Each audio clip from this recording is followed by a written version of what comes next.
Good morning, જય શ્રી કૃષ્ણ, જય સ્વામિનારાયણ. ચાલો આજે સવારમાં બને છે બેસન ચીલા. એકદમ પાલક અને મેથીને ભરપૂર. મેં જે મેથીના ગોટા બનાવ્યા હતા એનું બેટર વધ્યું હતું, એનું જ બનાવું છું. અહીંયા જો ભગવાનની હનુમાન ચાલીસા ચાલુ છે. થોડો વોલ્યુમ ડાઉન કરી દઈએ ને તો છે ને કોપીરાઇટમાં આવે છે આ બધા મ્યુઝિક, એટલે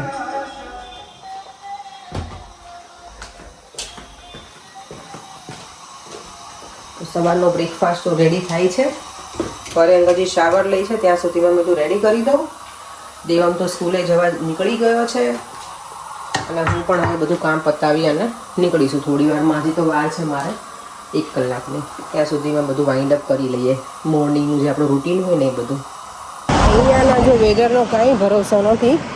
સવારમાં નીકળીને ત્યારે ઠંડી હતી. આપણે ઓબ્વિયસલી વિન્ટરનું જેકેટ પહેરી નીકળ્યું, ત્યારે છે ને વરસાદ આવે છે. કેટલું અંધારું થઈ ગયું છે. જો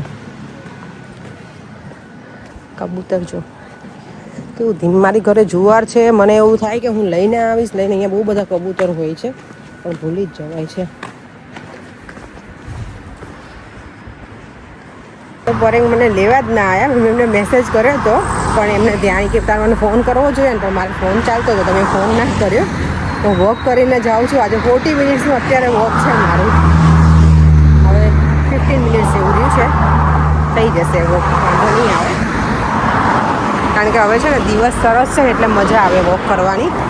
ઠંડી નથી. અત્યારે તો મને ગરમી લાગવા લાગી છે. ઓબ્વિયસલી વોક કરે એટલે આપણને વધારે ગરમી લાગે. અને થોડું છે ને અહીંયા હિલ્સ ને એવું પણ છે ને એટલે વધારે ગરમી થાય. પણ આપણે વોક કરીએ તો વધારે સારું. આવામાં કેટલો મસ્ત કલરફુલ લાગે છે ને આ. અહીંયા ફોટોગ્રાફી કરી હોય તો જોરદાર આવે છો. અહીંયામાં નીકળો. ચાલો અત્યારે કેટલું વોક કરીને આવી દેવો. હું આજે તો બહુ થાકી ગઈ છું. ના ના મસાજ નથી કરું. મારા દીકરો રહેવા દે બેટા, રહેવા દે. દેવમ કાલે છે ને તારા માટે છે ને બહુ મોટી બિગ સરપ્રાઈઝ છે. શું છે કહી દે ચાલ. તો સમથિંગ એલ્સ. દેવમ માટે બહુ મોટી સરપ્રાઈઝ છે. તમારા બધા માટે પણ બહુ મોટી સરપ્રાઈઝ છે. તો આવતીકાલનો વિડીયો જોવાનું ભૂલતા નહીં. અત્યારે તો જો અમારો ડિનર ટાઈમ થઈ ગયો છે, તો અત્યારે ડિનર કરે. આવતીકાલે તો એટલી બધી પ્રિપરેશન ચાલતી હશે ને અમારા ઘરે. Oh my God. ચાલો તો એનીવે ભગવાનના દિયાબત્તી દેવમને કહું કરી લે. હું કુકિંગ શરૂ કરું આજનું. આજે તો સિમ્પલ જ બનાવવાનું છે. પરેંગ કે મને કહી દીધું છે કે આજે દાળ અને સેલેડ જ બનાવું સિમ્પલ. દેમ તું ખાઈશ બેટા દાળ અને સેલેડમાં દીકરો? તને આજે ઢોકળા મજા આવી ગઈ લંચમાં? ના, તને તો ફ્રેન્કી બનાવી આપી ને, પેલું રેપ જેવું એને બનાવી આપી હતું દેવમને તો લંચમાં. હું તો ઢોકળા લઈને ગઈ હતી, મને તો બહુ મજા પડી ગઈ. ઢોકળાની એવી વસ્તુ છે કે આજે બે ત્રણ જણે મેસેજ કર્યા અને એક બેના તો ફોને આવ્યા કે ઢોકળા જોઈને અમને ખાવાનું મન થઈ ગયું એવું. ઢોકળા અમુક જેને ભાવતા હોય ને એને ઈચ્છા થઈ જાય, મજા આવે. એ ભગવાન, ચાલો ફ્રેશ થઈ જઈએ. આઈ હું સીધી સોફામાં બેસી જ ગઈ, એટલી થાકી ગયા છે. બહુ વોક થઈ ગયું. સવારમાં એટલું કર્યું, અત્યારે ઇવનિંગમાં એટલું કરી નાખ્યું વોક. મેં તો થાકે થબડા હો ગઈ. ચાલો દેવમભાઈ તો રમે છે ને અત્યારે. તો હજી 7:30 થઈ ગયા છે ને, તોય મસ્ત છે એકદમ ડે લાઇટ. અહીંયા જો મેં મસૂરની દાળ બનાવવા મૂકી દીધી છે અને અહીંયા આટલું સેલાડ બનવાનું છે આજે. આટલી બધી વસ્તુનું અલગ અલગ બધું મિક્સ જ કરવાની છું. પરેંગ કે મને આજે સેલેડ ને દાળ ખાવી છે, તો એના માટે અને દેવમને 1-2 રોટલી બનાવી આપીશ એટલે ચાલી જશે. મને મેં કારણ કે આવીને ઢોકળા ખાધા ને આજે મને છે ને બહુ જ છાતીમાં બળતું હતું, કારણ કે પેલું મરચાંવાળું સ્પાઇસી ખાધું ને ઢોકળાને એવું. અને પેલી એસિડિટી ના થયું એવું થઈ ગયું. એટલે મેં અત્યારે ઘરે આવી અને રોઝ સિરપવાળું મિલ્ક પીધું ને પછી હવે મને કંઈક ગમે છે. બાકી તો એ આવીને ઢોકળા તો ખાઈ જ લીધા મેં. બંધ હો જા, કારણ કે વોક કરીને આવી એટલે ભૂખ તો લાગી હતી પાછી મને. એટલે મેં કીધું કે ઢોકળા જોયા પાછા ઘરે એટલે ગરમ કર્યા માઇક્રોવેવમાં અને ખાધા. કારણ કે સલૂન ઉપર હું ગરમ ના કરું માઇક્રોવેવમાં. એ બધા લોકો છે ને એ લોકો નોનવેજ ખાય છે એટલે મને ઓછું પ્રિફર કરું કે એમાં ગરમ કરવા એટલે હું યુઝ ના કરું. તો ઘરે આવીને ગરમ કરીને ખાધા. ગરમ ગરમ જે ખાવાની મજા આવે ને, મસ્ત મજા આવી ગઈ. ચાલો તો આ બધું ધોઈ અને દેવામને છે ને એવાકાડો ખાવો છો ને એટલે એને હું સમારી આપીશ અલગ. કાલે લઈને આવી હતી કે મમ્મા હું ખાઈ શકું, મેં કીધું હવે કાલે એવાકાડો ખાઈ પછી મેં કીધું ઢોકળા ડિનર તારું બગડશે એટલે અત્યારે એને હું સમારી આપીશ. જો આજે અમારું એકદમ સરસ હેલ્ધી ડિનર છે નહીં પર કલરફુલ સેલેડ. આવું જોઈએ. હવે 2 દિવસ નથી ખાયા તો પાછું ત્રીજા એ કેટલા દિવસથી શાક રોટલી નહીં ખાધા. એટલે ક્યારેક ક્યારેક શાક રોટલી ખાવાનું, બાકી આવું ખાવાનું દાળ સેલેડ. દેવન ચાલ બેટા. આજે છે ને પર્યંક આઈસ્ક્રીમ સર્વ કરે તો મેં કીધું કે મને કંઈ કેટલો આપો. મેં તો માપમાં તો કેટલો લઈને આવ્યા તમે બોલો જો તો. અને પોતાનો આખો ભર્યો અને મને જો એટલું એવું જ આપ્યું. કીધું માપમાં થોડુંક આપું લઈને તો હું કેમ ના પાડું. એટલે તમારે ડાયાબિટીસ છે, તમારે ચેન્જ કરી નાખવા પડે. ડાયાબિટીસ હવે ડાયાબિટીસ નથી મને. કોણે કીધું ડાયાબિટીસ? કોણ અફવા ફેલાવે ડાયાબિટીસ? તમારે ખાવું હોય ને ત્યારે તમારે ના હોય. ખાઈને બધાને અમર થઈ જાવ, ના ખાઈને બધાને. હાસ તો ખાઈ પીને જિંદગી બહુ શોર્ટ છે એટલે પછી બીમાર પડે ત્યારે પરેમ ખાઈ પીને તો જલસા કરવાના જ હોય. પરેમ ને તો એવું જ ખાઈ પીને મોજ કરી લેવાની, જે ખાવું એ થાય. ન ખાવ તો બીમાર પડો.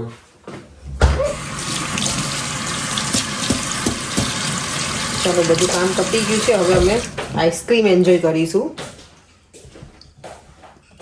પેલા મેં રોઝ મિલ્ક પીધું ઠંડુ ઠંડુ, હવે આઈસ્ક્રીમ. કારણ કે પરેંગ લઈને બેસે એટલે મને ઈચ્છા થઈ ગઈ તમે પેલા ના જ પાડી કે નથી ખાવો એવું. મેં થોડોક આપજો તો મને તો એને એટલું કેવું આપ્યું. મેં એટલો સાવ તો કે કીધું થોડોક એટલે મેં થોડોક આપ્યો. પરેંગ કાલની સરપ્રાઈઝ માટે તમે કેટલા એક્સાઇટ છો? Very excited. તે કઈ રીતે સરપ્રાઈઝ? સરપ્રાઈઝ છે એવું જ કીધું છે ને. Very excited. શિવમ, પ્રિયંકા ભટ્ટ એ લોકોની કોમેન્ટ હતી અને બીજા 1-2 જણની પણ કોમેન્ટ છે કે તમે જે ઢોકળા બનાવ્યા હતા ને એનું મેઝરમેન્ટ શું હતું. તો એમાં છે ને એટલે કેટલું પેલામાં લીધેલું હતું, કેટલી દાળ ને કેટલા રાઈસ ને એવું. તો રાઈસ મારા ખ્યાલથી 4 કપ હતા. મેં નથી લીધેલું પણ હું તમને એમનેમ જ કહું છું. 4 કપ હતા ને તેમાં 2 કપ જેટલી ચણાની દાળ હતી, મસૂરની તો અડધો કપ જ હશે અને મગની અડધો કપ જેટલી. તુવેરની તમારે મેં નહોતી નાખી પણ તુવેરની પણ તમે નાખી શકો, એ સારી. અને અડદની તો ચપટી જ નાખવાની, એની બહુ નહીં નાખવાની. પણ મેં અડદની પણ નહોતી નાખી. નોર્મલી હું બધી દાળ નાખું છું પણ તે દિવસે પછી કેવું કે ઉતાવળ હોય ત્યારે આપણે બધી શોધવા રહેવી પડે એટલે મેં કારણ કે મારે છે ને નોર્મલી એવું હોય કે દાળ તો બધું એક જ દાળના બધા પેકેટ છે ને એક બકેટમાં રાખું, એવી રીતે કરું છું. પણ આ વખતે 5-5 કિલોના પેકિંગ છે ને તો એક બકેટમાં નથી આવેલા એટલે મારે બધે અલગ અલગ પેલામાં શોધવું પડે ને, તો પછી મેં એ શોધવા નહોતી રહી. બાકી તમે એવી રીતે નાખી શકો. દાળ ચોખા અને રાઈસ જે હોય ને એની સામે ચણાની દાળ થોડી વધારે લેવાની એટલે હાફ લેવાની, આઈધર હાફથી થોડી ઓછી. અને બીજી બધી જે તમે દાળ યુઝ કરો ને એ થોડી થોડી મુઠ્ઠી નાખો ને તો પણ ચાલે. પણ મારે ચોખા એ મેં વધારે જ પલાળેલું હતું. અને અનિતાબેન, હા, એમની કોમેન્ટ છે કે તમે ગ્રીન ચીલી અને જિંજર મેં બંને નાખ્યું હતું. પણ મેં કદાચ હું બોલી પણ છું આઈ થિંક વિડીયોમાં કે ગ્રીન ચીલી અને જિંજર એ બંને નાખ્યું છે મેં.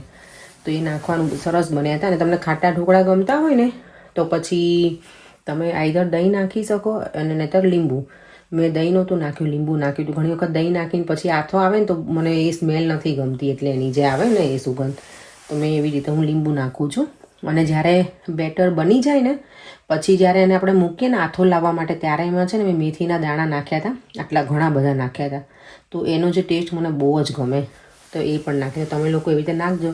બાકી તો બધું મેં જે કીધું હતું ને એ બધા મસાલા નાખ્યા હતા. સ્પિનિચ હતી, લીલા ધાણા હતા, લીલા મરચાં, આદું અને બસ મીઠું, લીંબુ અને ખાવાના સોડા. ખાવાના સોડા હું બધા ઢોકળામાં બધા જે બેટર હોય ને એમાં એક સાથે ના નાખી દઉં.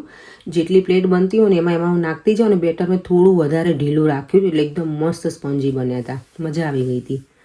એવી રીતે બનાવજો. કારણ કે કુકિંગ ઓબ્વિયસલી બધા આપણી લેડીઝને એવું જ હોય, કુકિંગ હોય એટલે મજા પડી જાય જોવાની. અને મને તે ઘણી વખત હું કોઈનું જોઉં તો મને ઈચ્છા પણ થઈ જાય કે મને આજે કંઈક બનાવવું છે. આજે મને ઘણા બધાએ કોમેન્ટને કરી છે અને ફોન પણ આવેલા છે. અત્યારે મારી એક બીજી ફ્રેન્ડ છે ને એનો ફોન આવ્યો હતો કે ઢોકળા ખાવા આવું. મેં આવી જાઉં, બેટર મેં થોડુંક રહેવા દીધું છે એમ. એ ઢોકળા મજા આવે ખાવાની. ચાલો તો હવે છે ને થોડી વાર અત્યારે બેસીશ, કંઈક જોઈશું અને પછી સૂઈ જઈએ. આવતીકાલે મેં તમને કીધું એમ બહુ મોટી સરપ્રાઈઝ મળવાની છે બધાને. તો દેવમે ઘણું બધું પૂછ્યું, મમ્મા શું છે. અમને તો ખબર છે, દેવમને નથી ખબર. તે હવે તમને આવતીકાલના વિડીયોમાં જોવા મળશે. નીલમ રાનપુરા જેમનું આઈડી છે ને એમને કોમેન્ટ છે કે રોટી મેકરની લિંક આપો. રોટી મેકર તો મને વર્ષો થઈ ગયા છે બેન મારી, એટલે મારી પાસે લિંક તો શું કશું મને ખબર નથી. બોક્સે મારી પાસે નથી એનું, એટલે પિકાસોનું છે, અત્યારે મળે જ છે બધી જગ્યાએ પિકાસો. પૂછી જોજો તમે, મારું અમદાવાદથી લીધેલું છે વાસણના સ્ટોરમાંથી. કઈ જગ્યાએ લીધું એ મને નથી ખબર, કારણ કે એ ટાઈમે ઇન્ડિયાથી મારા સાસુએ મોકલાયેલું છે, મને ઘણા વર્ષો થઈ ગયા છે. 2011-12 આવેલું છે, એટલે કેટલા વર્ષ થઈ ગયા મને નથી ખબર, પણ બહુ એટલે બહુ યુઝફુલ છે, વર્થી જ છે રોટી મેકર. હું તો મારા માટે તો બહુ જ વર્થી, કારણ કે રોટલાય આવડતા નથી, તેમાં રોટલાય મસ્ત બને. બહુ બધા મહેમાન હોય ત્યારે થેપલા બનાવવાના હોય તો એ ફટાફટ બની જાય. એટલે આપણને પછી શું જોઈએ, અને પાણીપુરીની પૂરી એટલી મસ્ત બને, અને આપણે જે ઘઉંના લોટની પૂરી બનાવીએ એ સારી બને છે. એટલે ઓલમોસ્ટ છે ને બધી વસ્તુ બને છે. ચોખાના પાપડ મેં એમાં બનાવેલા છે. ચોખાના પાપડ બનાવે ત્યારે મશીન આપણે જે ચાલુ કરીએ ને ઇલેક્ટ્રિસિટી, એ નહીં કરવાનું, એમનેમ જ રાખવાનું. બંને બાજુ આપણે જે પેલું મશીન હોય ને પાપડ વણવાનું, એમાં કેમ પાપડ પહેલાં પ્રેસ કરવાનું, એમાં કેમ બંને સાઈડ આપણે પ્લાસ્ટિક લગાવીએ, એવી રીતે જે રોટી મેકરમાં બે સાઈડ પ્લાસ્ટિક રાખવાનું, વચ્ચે બસ લોહું મૂકીને પ્રેસ કરી દેવાનું, એટલે બની જાય છે. તો ટ્રાય કરજો તમે લોકો એવી રીતે.